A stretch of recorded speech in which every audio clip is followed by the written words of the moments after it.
name is Celeste Alison. I'm 29 and I'm from Kalamazoo, Michigan, and I play music. So you grew up in Kalamazoo, Mm-hmm. and when did you start playing music? Pretty young, like 10 is probably my first memory, just like dinking around on the piano. Do you remember the feeling you felt when you first started playing an instrument? Yeah, I play everything by ear, so like I think the first memory I have is like I was playing, I forgot the song name, but it's from the musical Cats. I think it was like that Moonlight song or whatever it's called. I was like just playing and I was like, oh my gosh, this is so good. And I got like goosebumps. Like, I don't know, when you hear good music, sometimes you get goosebumps, and I think that's like the best feeling in the world. So piano was first. Mm-hmm. What followed? I tried, like my mom put me in lessons, but again, I couldn't pick up reading music, so I like played it by ear and I kind of like cheated, but my piano instructor picked up on that and it just, I stopped playing and I just like played it all by ear. So I moved to guitar and drums, so was like my main one, because drum music is like pretty easy to read, and so it's like basically each line is like assigned to a drum, and so I was like, oh, that's easier, and I like to hit things, so like I was more of a drummer. I just played everything kind of by ear and just kept going with it. From my understanding, you went to KAR, right? Yeah. Kalamazoo Academy of Rock, for people who don't know. How old were you when you started there? I think I was like last year of middle school, I think 14 or 13, Mm-hmm. maybe 14, yeah. It was intimidating because I had people my age doing the same thing, but we were all together, so it was basically learning how to be in a band and working together collectively. Like, we had separate lessons and we had like a list of songs to learn for our set, and then we'd all come together once a week to play it together. So like working together at a young age with musicians, I got that experience with like, and kind of how to like work with bands and run gigs, and we'd actually like play shows at the Strut, which is an old bar if you're from here. It's no longer, but that was like a staple of Kalamazoo. So we'd go to play at bars and all of our parents would come out and stuff, and yeah, it was just getting our feet wet within the bar scene and just like playing shows. Mm-hmm. So, yeah, I've talked to a couple of other people who have participated in KAR, and a lot of them were kind of like, it provided me with like this training wheel sort of thing, and then I went in a completely different direction.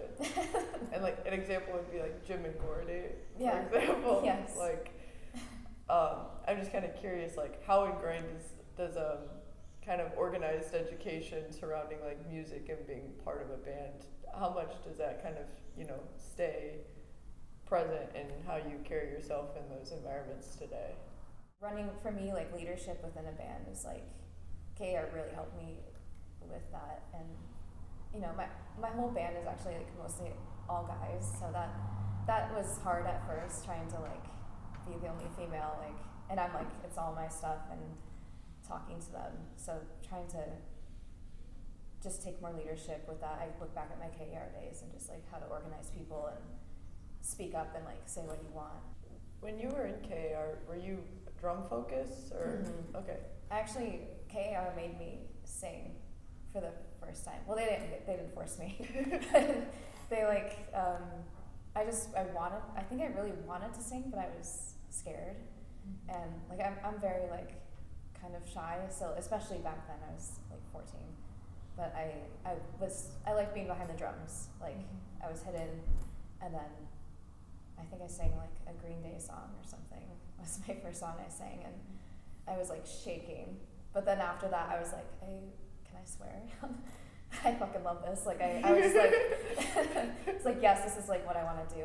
And that's when my singing took off. I was just like, I'm gonna be a singer.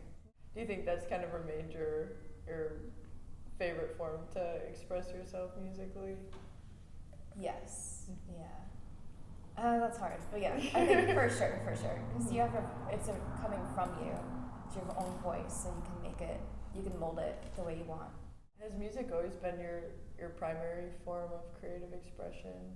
Yeah, I think that's like my only thing I want to do, the only thing I can do. So yeah, I've always stuck to that. Where do you think that impulse comes from? It's how I can express myself. Like even right now, it's hard for me to like express like and articulate, but like music always seems to like just pull everything together for me, and it just comes out. And trauma. So just past trauma and dealing with childhood stuff, like that was my outlet. That's where it comes from, for sure. For a lot of people who started really young, myself included, it feels like it's been a source of comfort. Mm-hmm. You know, like just something you can kind of go back to when things get a little hectic or like freak you out, whatever's around you. It can be like a steady force, and you can't control anything, but you could, you know, maybe sit down and play something for a while till you get a little calmer. Yes. You know? Yeah, it's very therapeutic, Mm-hmm. for sure. I wouldn't mind talking a little bit about being an intuitive player, like playing by ear. Mm-hmm. Like I resonate with that because like anytime I've tried to like sit down and learn music theory, it kind of just feels like it's more difficult that I feel like I'm understanding why I do the things that I do already versus like Right, yeah. I'm learning the thing. Yes. If that makes any Yeah. sense. It feels structured in a way too. It's like limited. You know, Like- sorry, go ahead. No, you go. All I was gonna say is that the only other person who's communicated about being more of an intuitive player was Shiley's interview. Oh, and yeah. like we bonded over that Mhm. because we're both people who participate in band settings and we're an intuitive player, and it can feel kind of funny sometimes. Absolutely. That's, yeah, the kind of like my poor band. Like whenever I come to them with a new song, I'm like, here's the track, you gotta listen to it. I don't know. And they're all very well seasoned players, you know, Mhm. so they pick it up. But I play like pop music, so there's like a lot of elements I can't get in a live situation. So we have to be like extra dynamic live. So for me, it's hard to like articulate that sometimes. And then I get flustered and I'm like, But yeah, it would be helpful to read music in that setting. But again, like I feel like that's sometimes for people who actually can read, like writing it, music, it kind of feels like you're, again, just stuck on pen and paper. Like you can't just get the flow of things and feel it. I could be completely wrong. Like I know people could do that, but for me, it's all just like listening and just whatever comes out, and that's what it is. Mm-hmm. But yeah, definitely hard when you're trying to teach people your music. Yeah. Yeah. Like, do you feel that you've had to kind of work yourself up to be confident in those settings, or do you think you've always been like pretty firm in like, this is the way I created, I validate that? I've had to work up to it. I'm still working on it. Do you feel like you're at a point now where you're like happy to work with being an intuitive player? Like, would you prefer to be an intuitive player over somebody who has like extensive musical theory knowledge? Yeah, yeah, definitely. I feel like I'm in a comfortable spot where I can trust the process. Mm-hmm. Yeah. I'm curious about what kind of steps it took to get to that point. I think just time and like writing a lot, even though like I have so many like notes in my phone of just random lyrics, and like just doing that over time and letting bad songs come out and like either use them or you don't, or you look back on them and be like, oh, that actually is good, let's use it. And then building up on that. It's just like a confidence thing, but like I think just doing that a lot helps you gain confidence and you just learn from it. Yeah. Children.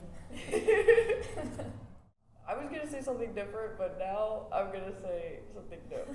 Because I think it reminds me of kids, like being childlike in nature and thinking about how as a kid you approached music or any creative endeavor. Like, it wasn't so rigid. people have an array of different experiences with it, but when I think of children, I think of like this openness and this willing to just have an experience and mold something into anything, and then just being like, wow, look what I made. Yes, it's kind of like an innocence in a way. Yeah. Yeah. It's not meant to be for anybody else in the room. It's like they're really fixated on the thing Yes. at hand, you know?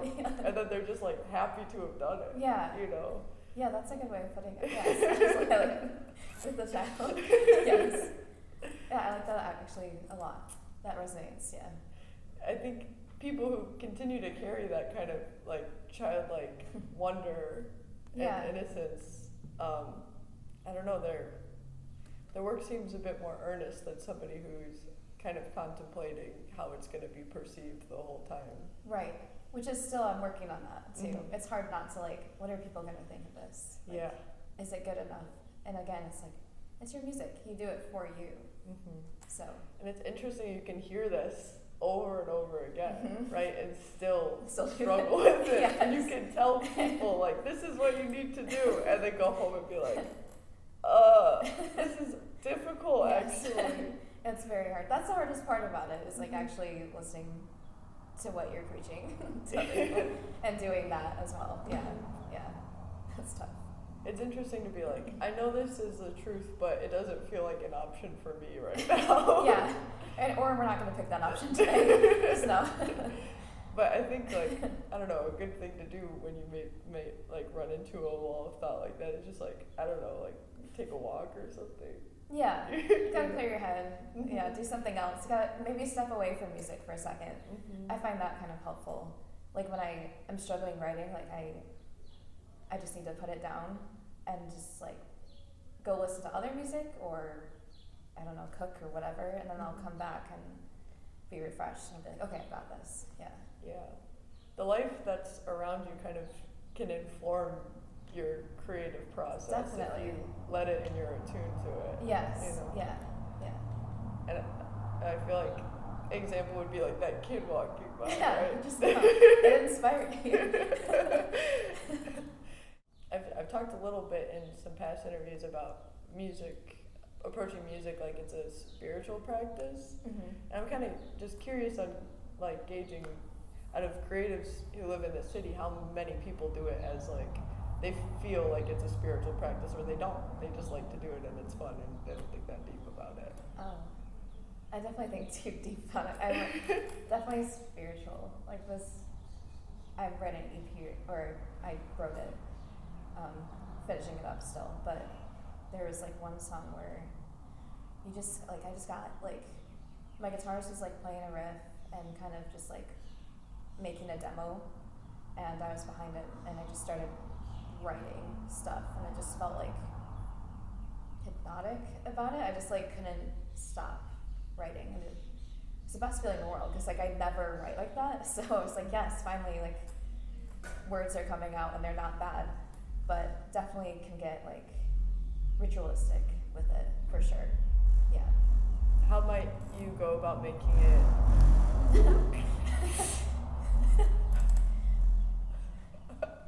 Some heavy bass. That's off my new album. You specifically give it to people who drive really big cars. Yes. Boosted Yes. How might you go what route will you take to make it feel ritualistic, I guess? I'll drink a little. I know that's probably bad to say, but I like having a nice gin and tonic or something.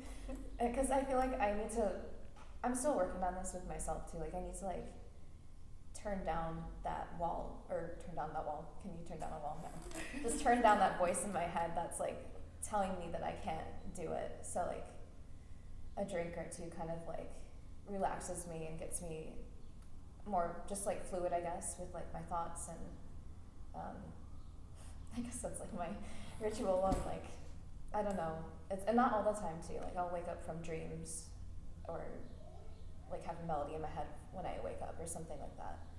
So I just listen, I guess, not to be all deep, but like I just listen to kind of like what you did with the child and stuff. It's like, oh, like, or I'll be walking around and I'll see something and I have to grab my phone and write whatever comes to my mind. Mm-hmm. So I guess, yeah, elements and like being outside, listening to people. Continuing to show up to the plate even when it's difficult. Yeah. If it's too difficult, experiencing some life, tuning in, tapping in. Right. To use that to bring back to Mm-hmm. the table. And like using resources to kind of put down that critical voice. So, yeah. you know, whatever those are for you is like individual to each person, I feel Yes. like. Yeah. How does like your songwriting process look? Like where does it start generally? Sometimes I'll have a guitar in my hand and I'll just start, playing a structure or whatever, like a little tune, and then I'll start just singing the melody, and then just words kind of come out, and if they sound good, I'll jot them down or I'll like voice memo them. Or I'll just, again, be sitting there and I'll have just words come to mind, or a melody. It usually kind of starts melodic for me. Like I'll hear a melody and then I'll like try to play that melody on the guitar and then sing. And how cooked is a song before you bring it to your band? Usually would it just be like acoustic vocal lyrics, or like this on this DP I've done things a lot differently though. I've tried to work with more people on it. Mm-hmm. So like my guitarist Braulio, he and I, like, we experienced a traumatic thing kind of together. This whole EP is kind of about it. We can get into it later if you want, but so that's why I really wanted to work with him with writing stuff, because it's kind of dedicated to someone. So collaborating with him, and thankfully, because he has a better process than I do, like he knows audio stuff, so he can record demos, and then I brought them into a studio and we recorded them, and then I bring that to the band. Before, I think I just came with like, here's my acoustic and vocals, let's kind of like work around this. But usually like it's a demo, and then I bring it to the studio, and then my friend Sam Peters, which I'm sure a lot of musicians know, he's like mastering producer guy. He does like, he and I work so well together, even with writing some stuff, like full finesse stuff, but he's an amazing producer. So he makes my songs like, I'll be like, here's my demo, make it pop, make it a pop song. So he just like, adds all the elements of pop into it. Mm-hmm. Yeah. And how do you infuse pop into a song? I guess like I'm more like bedroom pop. Like sound effects, maybe, bass, drums, definitely some like key, I forgot the tone name of it right now, but some keys for sure, and just kind of making everything kind of sound more dreamy and like catchy. I don't know, just amplifying it in a way. Because if it's just me and an acoustic guitar, like it sounds fine, but adding all the elements make it sound more indie pop and like, yeah, sound effects stuff and vocal stuff too. In your opinion, what makes bedroom pop different from regular pop music? I want to say, I'll probably be wrong about this, but I think it sounds like more lo-fi, like hence like making it in your bedroom, like a little studio, but I think like it's a more tame pop. Yeah, it's not like Britney Spears or anything, but yeah, like Clairo stuff, I guess is the vibe. Yeah. Yeah. And when did you kind of shift gears into making pop music? During the pandemic, I was like in a trio which played more like folky stuff. I'd say it's folk, but I want to dance, and like I'm a terrible dancer, but I want people to dance. I wanted more energy when I played shows. So I think during COVID, it was like, because I was just writing, and at the time, like, we were kind of laid off from our jobs, because like this was like beginning COVID, where no one could, like, we were afraid to go out and everything. So yeah, I was just like, I want to make like upbeat music right now, and yeah, that was kind of why. Do you want to start kind of talking about your new EP and how that came about? Yeah. So this is like kind of like a hard topic, but my good friend, old guitarist, like he committed suicide, and I was there when we found him. And he's just very important to me. But the whole EP is kind of based around mental health, and honestly, I just needed an outlet, and I wanted to like honor him in a way. So yeah, it's really just like about I just needed to like get on a mic and cry about it, like, and honestly, it's like healed me a lot. So yeah, that's why I love music so much. But yeah, getting out just gunk, I felt like I just needed to like cleanse my soul. Mm-hmm. So yeah, it's been a year-long process, and I got like the Caddy grant for it. Thank you, Arts Council. So doing that, and I'm doing a benefit show in September at Bell's for it, and all the proceeds go to Outfront Kalamazoo, because I'm gay, and I want all the proceeds to go to them, and they can, you know, they just have a big voice here in town, and it's local, and also like I think the suicide statistics, I can't talk, are higher in the gay community. Mm-hmm. I think by like 5 or 10%. So. What was your guitarist's name? Jarod Knuth. Yeah, he's a brilliant musician, very, very good musician. Yeah, I miss him a lot. It's been hard, and my band's, you know, the main guys that were in my band are still in my band, so I love them and appreciate them. Mm-hmm. And I think we're all kind of like healing through that. Yeah. That sounds immensely difficult. Yeah. I'm happy that you guys have something to kind of bind you guys together while you work through that. Mm-hmm. And to be able to kind of make something to pay tribute to that person seems like a beautiful thing. Yeah. And I think too there's like so much like taboo talking about like suicide, and I think like it's okay to talk about it. It's okay to not be okay. Like, I don't know, growing up too, like I have CPTSD from just stuff. So just like, and then that traumatic experience didn't help anything. But again, this like benefit show too is going to be uplifting and like, you know, not sad fest or anything. There are some sad songs, but yeah, I want it to be just a safe place, safe space. Yeah. The thing about like traumatic experiences is that they don't really go away entirely. No. And you can think that you've put in all the work that you could to like get yourself back to a stable level, but it's still kind of like pieces of shrapnel, I feel like, are still involved. It's important to recognize that and know that people's actions aren't always based in what you think they are. Yeah. You know? Definitely. Yeah, it doesn't go away. Like, I think you can soothe yourself, or like, I can't talk. Sorry. I don't know. In a way, you can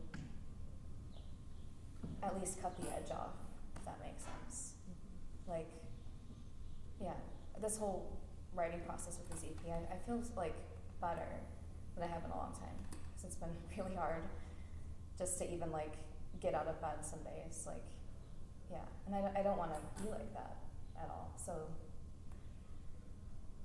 yeah, but some days you just want to stay in bed, and that's okay. And I'm trying to be okay with that process too. It's like doing nothing. Sometimes you just like, you should just do nothing. Because that, the next day will always, it'll be better. That's what I've found, is like being okay with not being okay, and then there's always like this like feeling won't last forever, because you'll have good moments, bad moments, you know, even though you're not like fully healed. And I don't think that's like a thing. You can't be fully healed, like you were saying. It's like, that's not a thing.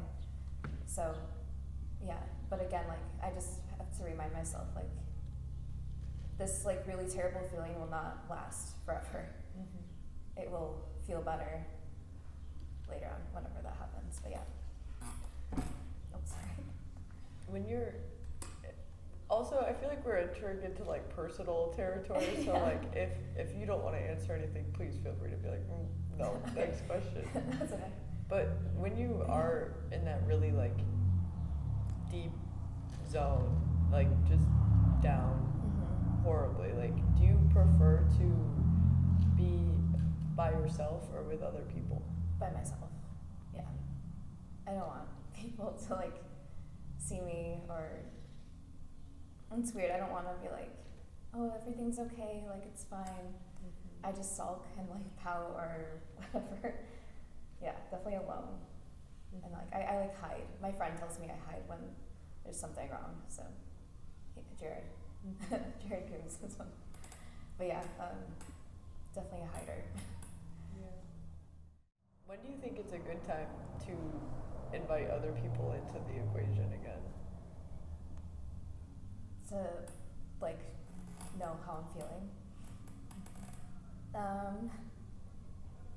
Not really ever, but I'm working on that. So I don't know. I guess I'm doing it right now. So on camera, so everyone can see. That's a hard one for me because I don't think I really like to open up, like, I don't know, to my friends. I always feel bad.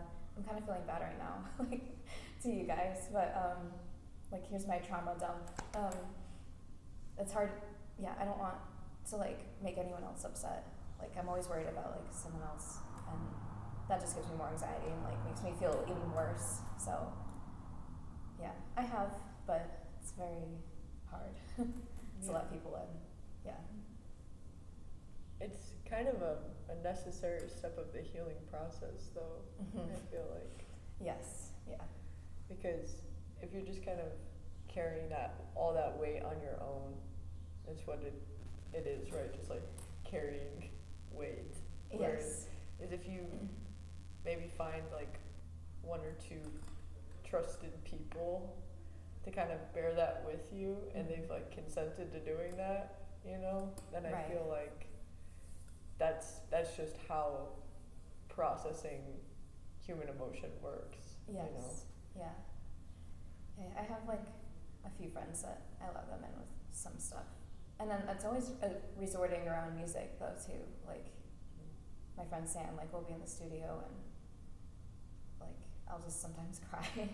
But it always comes back to music, and that's how I regulate my emotions completely. Yeah.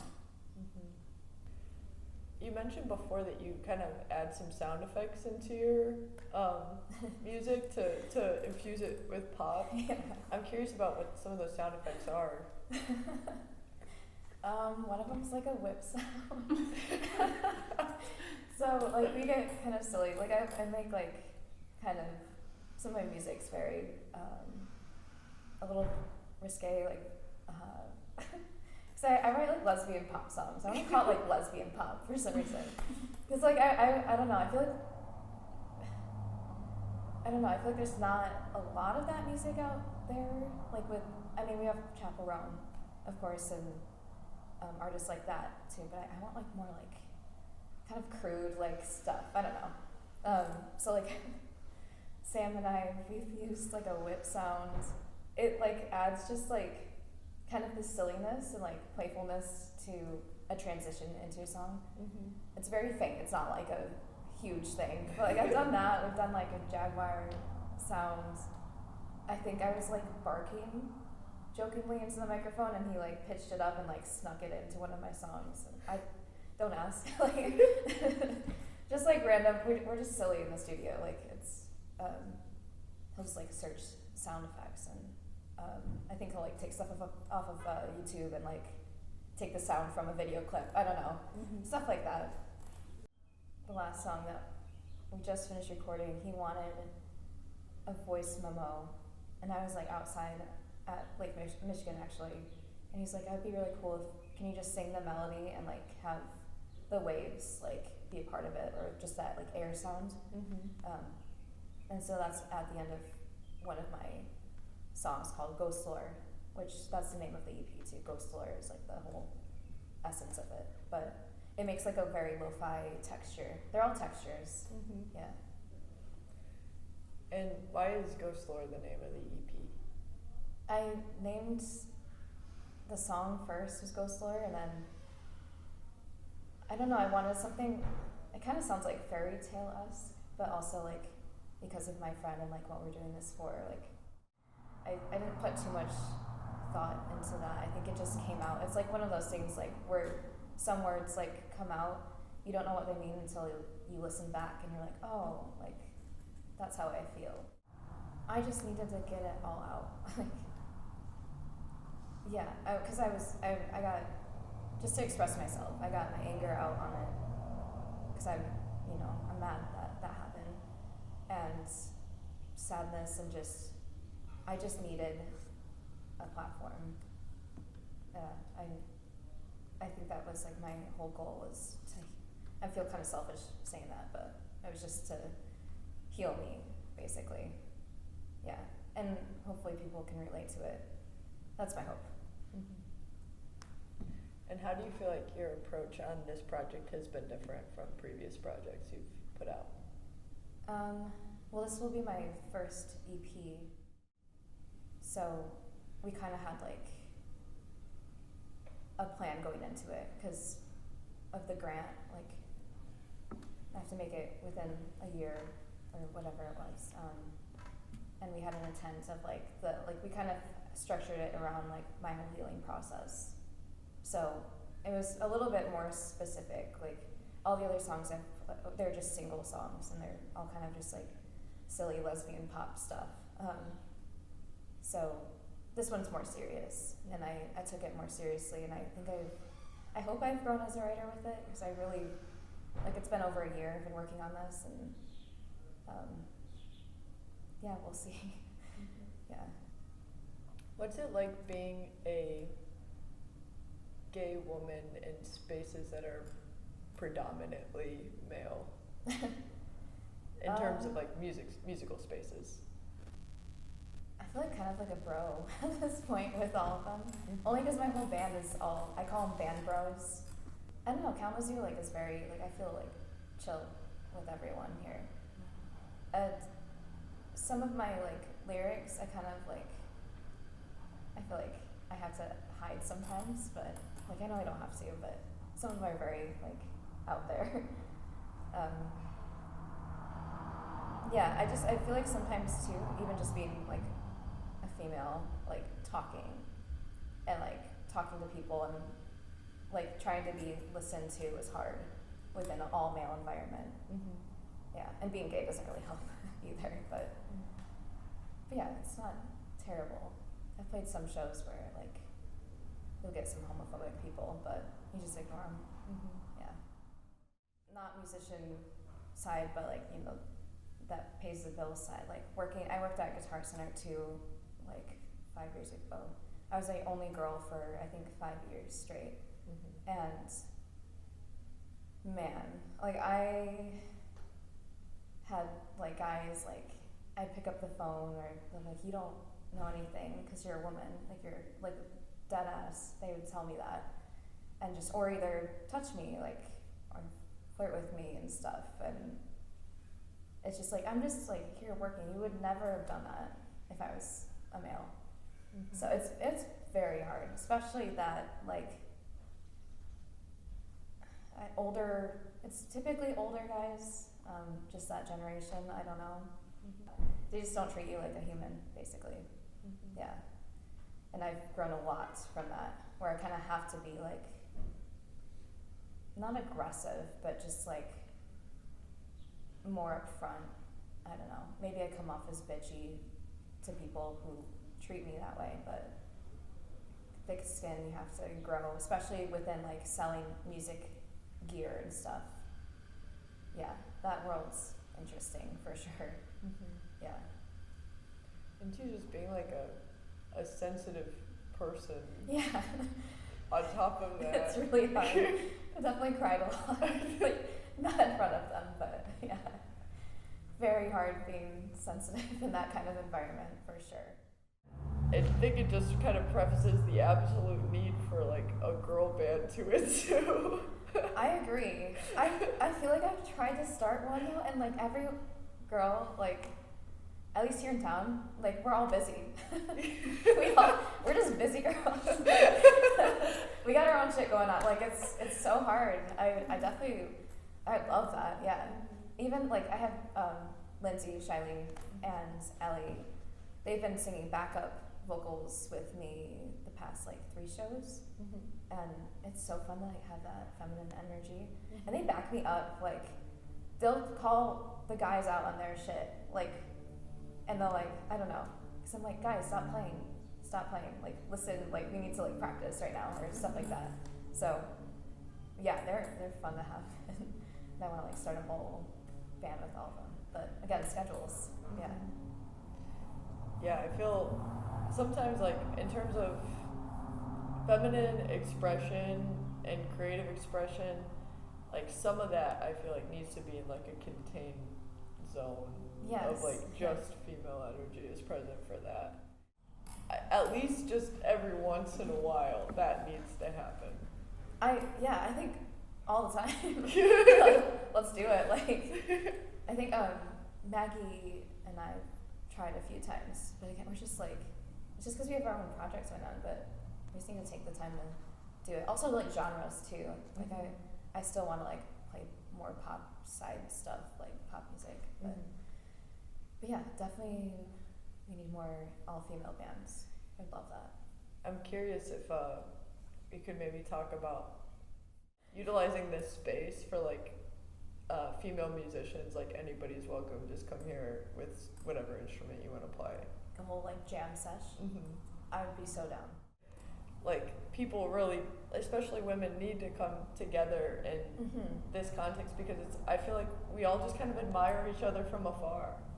That's so true. Yeah. We're like, wow, you're so beautiful, perfect, everything. I'm so happy I saw your set. I'll see you in like 3 months. Yeah, at your next show. Yeah, right? See you later. I think that if you're really like, I don't know, I'm just believe that there's like an untapped level of power that could be accessible through just creating spaces where like creative women come together. Agreed. That'd be awesome if you end up doing that. Let me know. I don't feel it has to be exclusive to women, like, in terms of like just no male energy. Yes, yeah. I feel that, yeah. All are welcome, just no male energy. But yeah, I take that. That'd be awesome. I guess that just comes from there's only a certain level of understanding that men can have in terms of like what it's like to be a woman, what it's like to be a creative woman, and like have to really fight to get your voice forward. Yeah. And then once you've done that, you often like can get critiques for being that way. Right. We can't do anything right apparently. Or you could just be small. Yes, yeah. And not say much at all and not take Yeah. up very much space. And like the disclaimer, like, not all men are like that. The men who aren't like that aren't gonna get pissed off at me for saying like shit like that. Right. You know what I mean? Right. They know it's not about them. Yeah. So I know what you mean. Like, yeah, like all my band members, you guys are awesome. Like they're sick, but they just don't know. They still like have no idea. Like it's not about them. Again, it's just not about you guys. Yeah. It's just important for women to realize what they're capable of doing together. Yes. Yeah. And I think I'm very motivated to create a space where that can be exercised, that feels like safe and contained and open. Like you can do whatever you want, bring whatever you want, work on whatever you want. I love that. You know. And then maybe a band would form. Who knows? Yeah, and that would be awesome. With like 15 women. I love it. We'd probably have to like make separate little pockets of bands, and that's the thing too. Like I've noticed all my shows are just all male bands. Like the last one I played at Bell's, it's just all males, which is not a problem. I don't care, but like it would be nice to have like an all female energy kind of bill for once. Yeah.